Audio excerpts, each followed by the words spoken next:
الرحمن الرحيم. السلام عليكم ورحمة الله. اخواتي وحبايبي عاملين ايه؟ يا رب تكونوا دايما بألف خير. كل سنة وحضراتكم طيبين. النهارده ان شاء الله جايين بفيديو جديد، وصفة خفيفة كده وحلوة. طبعا احنا في اواخر رمضان وعايزين حاجات خفيفة زي ما اتفقنا في الايام اللي فاتت، وعملنا وجبات لطيفة وخفيفة كده، برده مستمرين لحد العيد ان شاء الله في حاجات خفيفة كده. تمام. الوصفة اللي معانا النهارده حلوة قوي للاولاد، وكلنا واولادنا بنحبها، وان شاء الله باذن الله يعني تديكي كميه كويسه جدا، والنتيجه دي ناجحه ومضمونه باذن الله. تجربيها وتدعي لي كالعاده. معانا البرجر هنعمله، وفي فيديو تاني ان شاء الله هعمل لكم العيش بتاعه بالتفصيل. انا ما رضيتش النهارده هعمل لكم العيش في نفس الفيديو عشان ما يكونش الفيديو طويل عليكم وتملوا مني. تمام. هندخل على طول، مش هطول عليكم، هندخل في المقادير. الوصفه دي تقدري تزودي في المقدار. انا عامله نص كيلو، تقدري تخليه كيلو وتفرزيه في الفريزر، وهقول لك الخطوات بالظبط.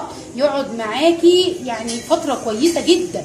ينفعك بقى في العيد، في الايام اللي انت عندك شغل فيها في الشقه، تطلعي يا دوبك على العيش، على الكاتشب، على الحاجات ديت. خلاص الفطار كده جهز، على بطاطس محمره جنبيه، تقدري تعملي مكرونه كده، اي يعني كده. تمام تمام تمام تمام. بسم الله الرحمن الرحيم. هنقول مقادير نص كيلو لحمه الاول. معانا هنا نص كيلو من اللحمه المفرومه، ومعانا كوبايه من الفول الصويا، نقعناه في ميه عاديه خالص من الحنفيه لمده 10 دقايق وصفناه كويس قوي قوي. ومعانا هنا معلقه على النص كيلو لحمه بقى، معلقه صغيره من السبع بهارات، معلقه كبيره من الكاتشب، ملح وفلفل حسب الرغبه طبعا. معانا هنا بودره ثوم نص معلقه صغيره، ومعانا هنا بهارات البرجر. دي بهارات بتتجاب من عند العطار، اسمها خلطه البرجر. معانا معلقه صغيره مليانه. تمام. ومعانا 3 بصلات متوسطين مفرومين في الكبه، فرمناهم فرم ناعم قوي في الكبه. المرحله بتاعه البرجر اهم حاجه، البرجر مش عارفه بقولها صح ولا غلط، اهم حاجه الصيام بقى وكده، اهم حاجه كل حاجه في البرجر تكون مفرومه ناعم جدا. هناخد ال3 بصلات اللي معانا بعد ما فرمناهم في الكبه. يا رب تكون الصوره واضحه معايا. الصوره واضحه.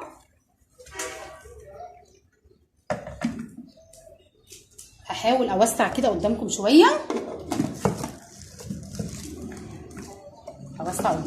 حطينا هنا 3 بصلات متوسطين في الكبه فرمناهم. هنحط عليهم كل حاجه، نص كيلو من اللحمه المفرومه وفيها نسبه من الدسم، كوبايه كبيره من البرغل. عايزه تزودي شويه ماشي، جاي معاكي لحد كوبايه ونص كده، عشان بيزيد جامد بعد ما بيتنقع. تمام يا حبايبي. معانا هنا معلقه صغيره من السبع بهارات، معلقه كبيره من الكاتشب،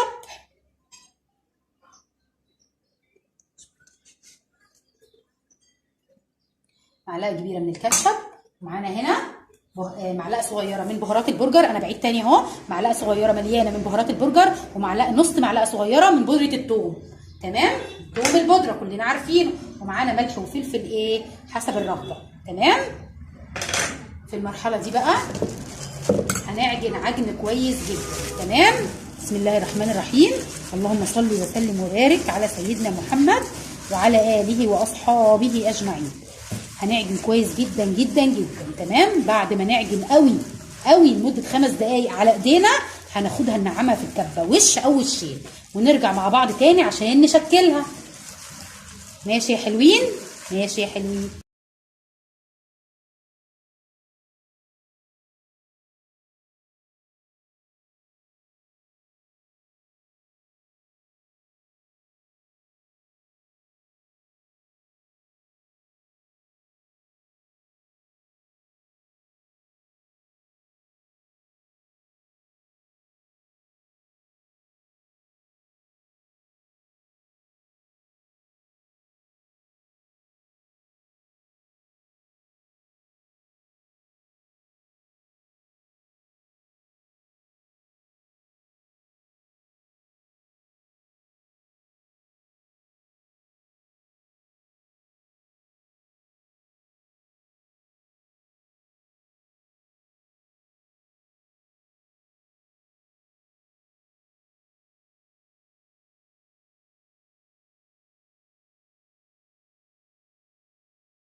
تمام. خليناها عجينه خالص. والانسجه بتاعتها ايه؟ يا ريت يا حبايبي يكون واضح. شايفين الانسجه بتاعتها لازم توصل للدرجه دي. تمام. بعد كده هنعمل ايه بقى؟ عندك غطا بطرمان موجود، عندك غطا علبه جبنه مثلثات اشتغلي بيه. حطي كيس ثلاجه كده زي ما انا بعمل. دي بوله عندي، بوله اللي هي بتاعت الرز بلبن بتاعت السلطه، عاديه خالص ازاز. اي مقاس عندك، اي مقاس عايزه البرجر عليه اعملي عليه. عملت عليه اهو طالع. بص شايفين الجمال؟ شايفين؟ اظبطيه بقى بايديكي وحطي واعملي الكميه والحجم ده بتاعك، والكميه دي ايه بتاعتك. زي ما قلت لك انا عامله النهارده نص كيلو. بيرمي ما شاء الله والله كميه كويسه. هتشوفوه دلوقتي معايا. عايزه تعملي اكتر وتحطي في الفريزر، يكون فيه يوم عندك فيه راحه مشوار ولا حاجه، تجيبي طلبات للولاد او مشغوله او في السوق او بتجيبي او يعني ايه مشغوله في الشقه. طبعا اليومين دول بقى مشغوله في الشقه اليومين دول بقى. ايه تطلعي كيس كده مع العيش وخلاص. بعد ما فردنا كده الصينيه خدت قدامنا هنحط كيس ثلاجه. لازم كيس ثلاجه، اي كيس ثلاجه عندك افتحيه كده. هنفتحه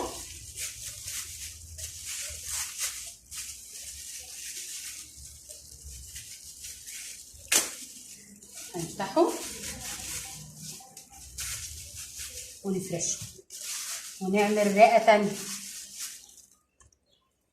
تمام. هنعمل كله بقى بنفس الطريقه دي وهنطلع بيه على الديب فريزر. عايزه تعمليه من بالليل وتسيبيه يكون احسن واحسن، بس انا دلوقتي مستعجله فهسيبه لحد الفطار. قبل الفطار بربع ساعه بالظبط او تلت ساعه يا دوبك هيطلع في زيت بسيط يتشوح ويتوطى عليه، وهنعمله مع بعض ان شاء الله. بس انا هوديه الفريزر دلوقتي. هكمل الكميه كلها وفي الاخر هقول لك عمل معانا قد ايه واحنا بنحمره في الاخر ونقدمه. تمام. نرجع تاني مع بعض.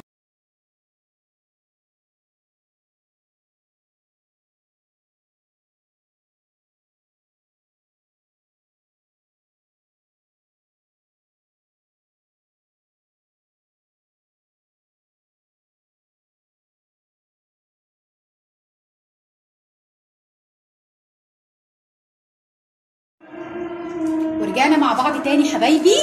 ان شاء الله باذن الله الوصفه دي هتعجبكم جدا. وطبعا مفيش مفاجاه للولاد احسن من كده، يدخلوا يلاقيكي عامله برجر حاجه خفيفه كده وان شاء الله تعجبكم. او زي ما قلنا التزم بالمقادير، وكوبايه واحده من فول الصويا ننقعها في ميه من الحنفيه لمده 10 دقائق، ونعجن كله على بعضه ونعمل الاقراص بالشكل اللي يعجبك وبالطريقه المتاحه عندك خالص باسهل حاجه. تمام. لو عندك مكبس البرجر اعملي بيه وحطيه في الفريزر، يعني من بعد العصر كده ساعه 2 ولا حاجه لحد ما يتماسك بس شويه، وبعد كده نقليه زي ما شفنا مع بعض في زيت مش كتير قوي ولا حاجه. بالراحه خالص تعاملي معاه بالراحه، لان الحاجه طبعا اللي فيها فول صويا يعني ايه بتبقى مش ماسكه نفسها قوي. ان شاء الله باذن الله تنال اعجابكم. هنشوف بقى مع بعض. شايفين المنظر؟ شايفين احنا عاملين قطعه البرجر سميكه ازاي؟ سميكه كده وحاجه مغذيه للولاد وحاجه نظيفه طبعا من غير لحم مصنع ولا اي حاجه من بره ما نعرفش مصدرها، وعارفين توابلها وغاسلين ايدينا وغاسلين ادواتنا وحاجه معقمه ونظيفه. شايفين؟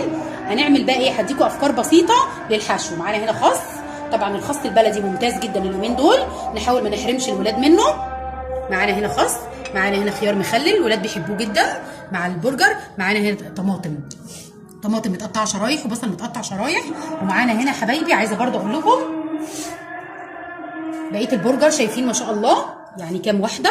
هنا 1 2 5 وهنا برضو 5 5 و5 10 غير اللي احنا عملناه السندوتشات اللي احنا هنعملها دي كلها. يعني تقدري تحتفظي بالطبقين دول في الديب فريزر عندك لاي يوم انت مشغوله فيه، وتقدري برضو تعمليهم سحور ويبقى كده نص كيلو لحمه فطرنا منه وسحرنا منه، ولا جبنا جبن ولا كلفنا نفسنا ولا اي حاجه. والولاد طبعا هيتبسطوا جدا، والكاتشب طبعا اللي بيحبوه. هنبدا نعمل بس افكار بسيطه للسندوتشات وانا هكمل واوريكم الشكل النهائي.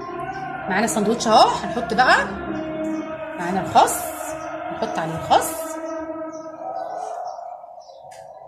الحشو ده بتاعك، اللي عايز بصل يحط، اللي مش عايز ما يحطش. هنحط البصل والطماطم وهنحط قطع الخيار وكده. ولا اجمل ساندوتش معانا نجيبه من احلى مطعم. تمام اهو قدامنا اهو. نعمل واحد كمان. شايفين؟ ما شاء الله لا قوه الا بالله. نحط الخس ونحط شريحة طماطم ونحط بصل للي يحب، ونحط شريحة أو شريحتين مخلل. لو في عايزة تحطي فلفل حراق مخلل سبايسي حطي بالشكل اللي يعجبك. شايفين شكل الساندوتش؟ حاجه ايه؟ حاجه واو، حاجه واو. تمام. خس البلدي ممتاز اليومين دول، نحاول ناكله للولاد عشان نعوض نسبه السوائل اللي نزلت من الصيام اللي بيفقدها يعني الجسم في الصيام. ونحاول نغذي اولادنا بحاجات جميله، حاجات جميله وبنحبها والولاد بيطلبوها من بره، نحاول نعملها في البيت باشكال ايه؟ باشكال جميله. طبعا قدمناه مع بطاطس محمره. هكمل انا بقى الكميه كلها ونرجع نشوف مع بعض في التقديم والم الحاجات ايه اللي ملهاش لازمه. ورجعنا مع بعض تاني حبايبي، وده شكل سفرتنا النهائي. اتفضلوا معانا، حاجه كده خفيفه وجميله ما خدتش مننا اكتر من 10 دقائق، عجناها واحنا واقفين. جهزنا كل مكوناتنا الاول عشان يبقى الموضوع سهل علينا وما ننساش حاجه. جهزنا كل مكوناتنا وانا قلت المقادير مره واتنين في الفيديو علشان ان شاء الله ما تنسيش، وان شاء الله تطلع معاكي متجربه وناجحه. عجننا في 10 دقائق دوبك وعملنا الاقراص وحطيناها في الديب فريزر، ورجعنا تاني واحنا واقفين عملنا سندوتشات. والحشو ده طبعا يرجع لك حاجه كده ايه في منتهى الشياكه. وطبعا الاولاد يعني هيطيروا من الفرحه، مش عايزه اقول لكم هيطيروا من الفرحه. ومعانا هنا البرجر اهو اللي هنحطه في الديب فريزر، يا اما عندك اختيارين، عايز تسحري بيه سحري. يبقى احنا كده عدينا اليوم كله ان شاء الله بالنص كيلو لحمه. تمام كده، فطار وسحور لينا وللولاد ما شاء الله، بتاع يعني 10 سندوتشات كمان غير اللي احنا عملناهم ده. تمام يا حبايبي، اتمنى يا رب ان انا كنت اكون فدتكم النهارده في الفيديو ده ولو بمعلومه بسيطه جدا تستفادوا بيها وتدعوا لي. وجبه جميله جدا في منتهى الجمال. اتمنى ان انتوا تلتزموا بالمقادير وتجربوها، مش هتاخد معاكم اي حاجه. وشكرا جزيلا ليكم على حسن الاستماع، واتمنى ان انا اكون ضيفه خفيفه. وطبعا مش هنسى اقول لك لو عجبك الفيديو ما تنسيش لايك وشير واشتراك للقناه. وشكرا والى اللقاء في فيديو جديد ان شاء الله.